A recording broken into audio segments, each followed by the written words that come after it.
Maintenant, on va aborder la troisième séquence. Ici, l'exercice 3 consiste, c'est la probabilité, l'exercice de probabilité. Un sac contient 8 jetons, dont 4 portent chacun le numéro 0, 3 portent le numéro 1 et 1 porte le numéro 2.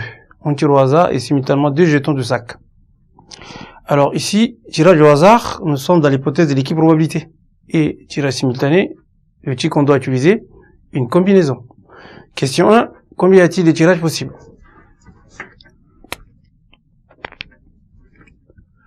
Donc là, on fait allusion à l'univers. Donc si on met tous les 8 jetons, on tire 2 dans les 8 jetons, combien on va avoir les possibilités? Donc soit oméga, l'univers, du jeu. Cardinal de oméga, combinaison de 2 parmi 8, ça fait 8 factorial, 2 factorial, 6 factorial, donc 8 fois 7 sur 2. Donc finalement, ça nous donne 56 divisé par 2, 28. Cardinal de oméga égale à 28. Donc ça, c'est le nombre de choix possibles. Question 2. On demande, calcule la probabilité de donner 2 jetons portant le chiffre 0. Or, nous savons que dans l'urne, il y a 3 jetons qui portent le numéro 0. Donc on va isoler les jetons, les numérotés 0, et numéroté 1, et numéroté 2. Donc on va les isoler, comme on en a 4. 4 qui sont numérotés 0. Donc on va prendre A, cet événement. L'événement consiste à tirer 2 jetons numérotés 0. Donc, cardinal de A égale la combinaison de 2 parmi 4. Donc, 2 et 4, ce sont le nombre de jetons numérotés 0. Alors, ça nous fait exactement 4 factorial, 2 factorial, 2 factorial. Donc, ça fait 4 fois 3 sur 2. Donc, ça fait 6. La probabilité, ici, comme nous sommes dans l'hypothèse de l'équipe probabilité, probabilité de A égale à cardinal de A sur cardinal de oméga. Donc, ça fait 6 sur 28. Donc, exactement 3 sur 14. 3 quatorzièmes sous la forme d'une fraction irréductible. Question 3. Calcule la probabilité d'obtenir au moins un jeton portant le chiffre 0. Donc, obtenir au moins, ça veut dire obtenir 1 ou 2 jetons portant le numéro, le chiffre 0. Donc, on va prendre un événement, soit B, cet événement.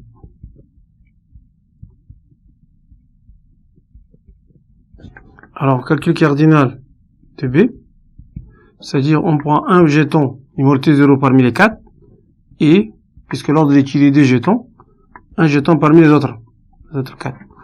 Ou bien, je tire les 2 carrément dans les 4. Donc ça nous fait 16 plus 2 parmi 4, on a ça calculé ça avance, plus 6. Ça fait 22.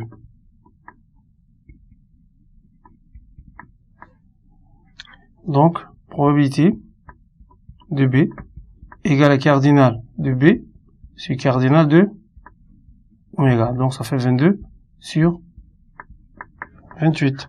Donc ça fait 11 quatorzièmes. 11 quatorzièmes. Probabilité de B égale à 11 quatorzièmes. On désigne par X la somme des nombres, de nombres obtenus. Donc, exercice de variables aléatoires. Nous avons 4. Donc, il faut définir d'abord l'univers des gars. Ici, l'univers associé, c'est les X, le nombre des jetons numérotés 0. Donc, on aura 0. Donc, d'abord, X de oméga. On aura 0 jetons numérotés 0, 1, 2, ou 3. Donc, c'est que la question qu'on nous demande, c'est, montrer que l'univers image peut prendre les valeurs 0. Donc, ici, on va faire un petit commentaire. Ici, le 0, ça correspond au tirage. Les 2 jetons portant 0. Si j'ai 1, ça correspond au tirage d'un jeton portant 1 et d'un jeton portant 0. C'est ça? Le 2, ça correspond à un jeton portant 2. C'est ça? Un jeton portant 2 et un jeton portant 0. Ou deux jetons, en fait, c'est ça? Deux jetons portant 1. Et les 3, ça correspond à un jeton portant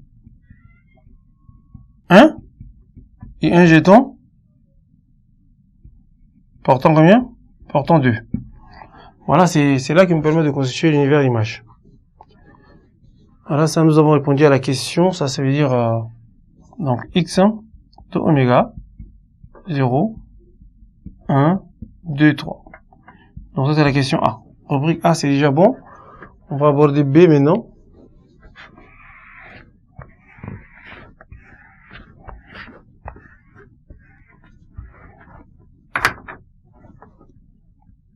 B. Donner la loi de probabilité. Donc là, comme on a une nouvelle image, on va calculer la probabilité de chaque gain. Probabilité de x égale à 0.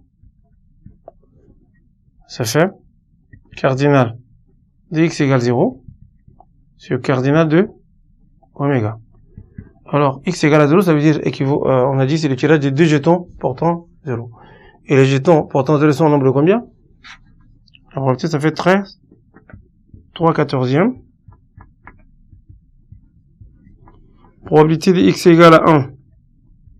Tirage d'un jeton 0 et un jeton 1. Donc là, ça nous fait 1 parmi 4 et 1 parmi 3.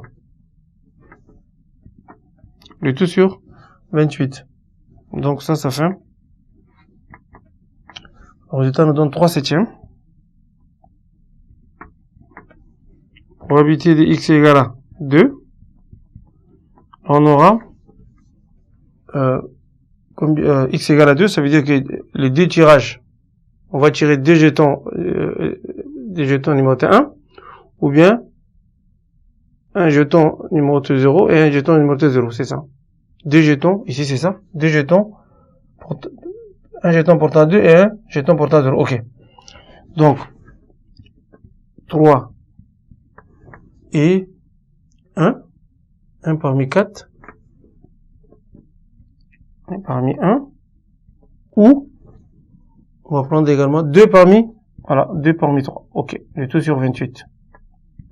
Alors ça nous donne exactement un quart.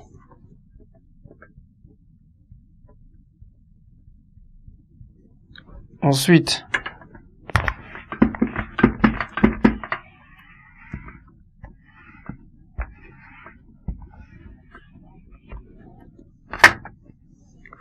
nous avons la probabilité x égale à 3. Cardinal x égale à 3 sur cardinal de oméga. Alors pour x égale à 3, on va prendre directement 1 parmi 1 et 1 parmi 3. Donc, c'est tout sur 28. Donc ça nous fait 3 sur 28 qui est égal à, voilà, 3 sur 28. Donc là, on ne peut pas simplifier quoi que ce soit. Donc maintenant, il faut écrire la loi des probabilités, c'est-à-dire écrire tout ça dans un tableau. Nous avons x et y. La probabilité de grand x égale petit xi. Les gains, nous avons 0, 1, 2, 3. Ici, on va mettre la somme des probabilités. Alors, on va écrire les probabilités. X égale à 0, donc on a trouvé 3 quarts. Normalement, ça fait 6 sur 28. Ici, 7, ça fait 12. 12 sur 28. Ici, il faut multiplier également par, pour avoir 28, par 7, 28e. Et puis le dernier, ça fait 3/28e. Donc on voit bien, ça fait 18 plus 10, ça fait 28. 28 sur 28 égale 1.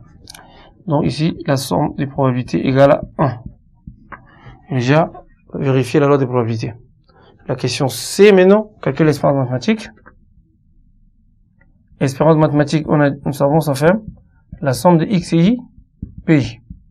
Donc, il faut multiplier chaque gain par la probabilité correspondante. Donc, 0 fois 6, plus 1 fois 12, plus 2 fois 7, plus 3 fois 3, le tout sur 28. Alors, donc, on aura le résultat de 35 sur 28. C'est ça, l'espérance mathématique. C'est ainsi que s'achève la troisième séquence. Merci. On va reprendre bientôt pour la dernière séquence, les problèmes.